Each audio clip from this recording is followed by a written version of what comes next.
What on earth could we be talking about today? Well, I have a confession. I've added a lot more diecast to my collection and I have to share them with you all, so let's get to it.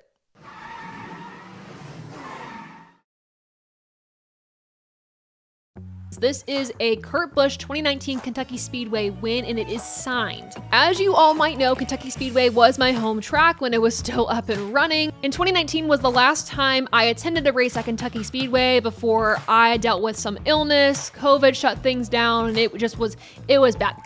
But having this diecast in my collection is so phenomenal. I about cried when I found out that I had the opportunity to collect this. So very excited to have this one, and I'm definitely going to put it up on display very proudly somewhere on these shelves. I'm running out of room. Speaking of Kurt Busch, let's move to Kyle Busch. This is a 2019 Homestead Miami Championship car. When I think about the cars I want to add to my collection, I am looking at race wins and championship cars, and of course that meant I had to have this one. Also, you can't go wrong adding another M&M's car to your collection. You really can't. Let's add one more diecast to my collection from 2019 with Spencer Boyd's first Truck Series win at Talladega. This diecast is also signed, so I was very happy to add another truck to my collection.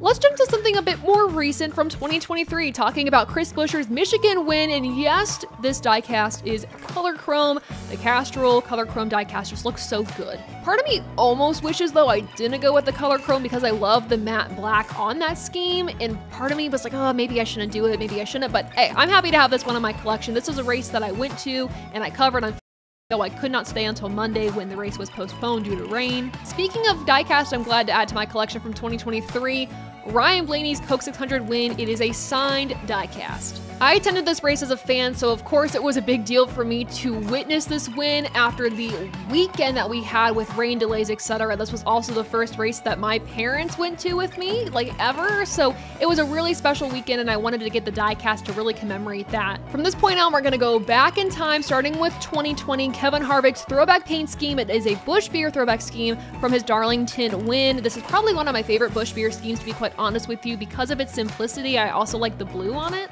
I also really just wanted to have a diecast from 2020, and because of that battle between Harvick and Hamlin, just back and forth all season long, I feel like this was a really good one to have. Speaking of cars with great schemes, great sponsorships, let's go to 2014 in the Nationwide Series, Kyle Larson's first series win in the Target Cartwheels car. The Oreo Ritz car that Tony Stewart ran.